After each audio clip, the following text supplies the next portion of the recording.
नमस्कार दोस्तों, कैसे हैं आप लोग। गाइस उम्मीद करती हूँ आप सब लोग बहुत अच्छे होंगे। नौकरी समाचार चैनल में आप सभी लोगों का बहुत बहुत स्वागत है। आज हम बात करेंगे 8th पे कमीशन से रिलेटेड बहुत ही इंपॉर्टेंट अपडेट के बारे में। सरकारी कर्मचारियों के लिए बड़ी खुशखबरी, एचआरए के कैलकुलेशन में बदलाव। क्या न्यूज़ निकल कर सामने आ रही है, इस पर बात कर लेते हैं। एचआरए में क्या कैलकुलेशन रहने वाली है, उस पर बात करते हैं।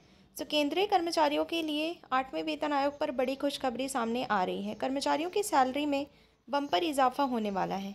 वहीं केंद्र सरकार की ओर से गठन की प्रक्रिया भी तेज़ी से चल रही है। वहीं दावा किया जा रहा है कि सरकार इस बार रिकॉर्ड बनाते हुए बहुत कम समय में रिपोर्ट तैयार कर संशोधित वेतन को लागू कर देगी। भत्तों पर भी पड़ेगा असर। केंद्रीय कर्मचारियों के लिए 8वें वेतन आयोग के लागू होने पर केवल उनकी सैलरी में ज़बरदस्त उछाल ही नहीं, उनके भत्तों में बदलाव भी देखने को मिलेगा। कर्मचारियों के लिए 8वें वेतन आयोग में सैलरी स्ट्रक्चर को बदला जाएगा। साथ ही महंगाई भत्ता, फिटमेंट फैक्टर और सबसे अहम एचआरए यानी मकान किराया भत्ता की दरों को भी संशोधित किया जाएगा। एचआरए की दरों में बदलाव होना काफ़ी मुमकिन है। हर वेतन आयोग में बदलती आई हैं दरें। एचआरए की दरें हर वेतन आयोग के साथ रिवाइज की जाती रही हैं।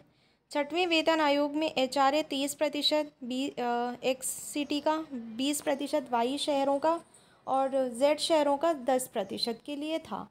वहीं 7वें वेतन आयोग में इन्हें रिवाइज करके 24%, 16% और 8 किया गया था। वहीं 7वें वेतन आयोग में महंगाई भत्ता 50% पहुँचते ही एचआरए बढ़ाकर 30, 20 और 10 किया गया था। ऐसे में इसका सीधा मतलब है कि एचआरए की दरें महंगाई भत्ते और बेसिक सैलरी पर सीधा असर करती हैं। ऐसे ही 8वां वेतन आयोग लागू होने पर सरकार एचआरए की दरों को एक बार फिर बेसिक पे और महंगाई भत्ते के साथ रिव्यू करेगी। बढ़ जाएगा एचआरए। 8वें वेतन आयोग में सैलरी बढ़ोतरी के लिए फिटमेंट फैक्टर का फॉर्मूला ही लगने की उम्मीद है। वहीं फिटमेंट फैक्टर 1.2 रहने की उम्मीद है। इससे चर्चा है कि कर्मचारी की मौजूदा बेसिक सैलरी 1.92 से गुणा बढ़ जाएगी, यानी 92% बेसिक सैलरी बढ़ेगी। अगर किसी की बेसिक सैलरी 30,000 रुपये है तो नई सैलरी 30,000 इंटू 1.92 यानी 57,600 रुपये होगी। अगर बेसिक सैलरी बढ़ेगी तो एचआरए का कैलकुलेशन बढ़ना भी लाजमी है। एचआरए रिवाइज होने का पहला कारण महंगाई के साथ साथ किराए में बढ़ोतरी को माना जाता है। महंगाई के साथ एचआरए को बैलेंस करने के लिए सरकार एचआरए में बढ़ोतरी करेगी। वहीं दूसरा कारण यह है कि 8वें वेतन आयोग में बेसिक पे स्ट्रक्चर बदल जाएगा। बेसिक पे स्ट्रक्चर बदलता है तो पुरानी एचआरए की दरें नए बेस पर फिट नहीं होती, तो इसको अब रिवाइज करना बहुत ज़रूरी होगा। शहरों की श्रेणी में भी बदलाव। हाउस रेंट अलाउंस शहर की कैटेगरी के हिसाब से मिलता है। इसको सरकार की ओर से एक्स, वाई और जेड की श्रेणी में बांटा गया है। सरकार समय समय पर शहरों की लिस्ट को अपडेट करती है, इससे एचआरए पर असर पड़ता है। कैटेगरी बदलने पर कर्मचारियों के एचआरए पर सीधा असर होगा। बढ़ जाएगी एचआरए की दरें। 8वें वेतन आयोग में एचआरए की दरें बदलने की पूरी संभावना है।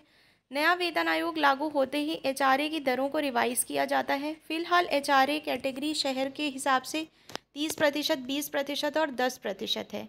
इसको रिवाइज करके महंगाई भत्ते से लिंक रख सकते हैं। कर्मचारियों का इससे पैसा बढ़ेगा और एचआरए को महंगाई भत्ता 25% और 50% होने पर रिवाइज किया जाएगा।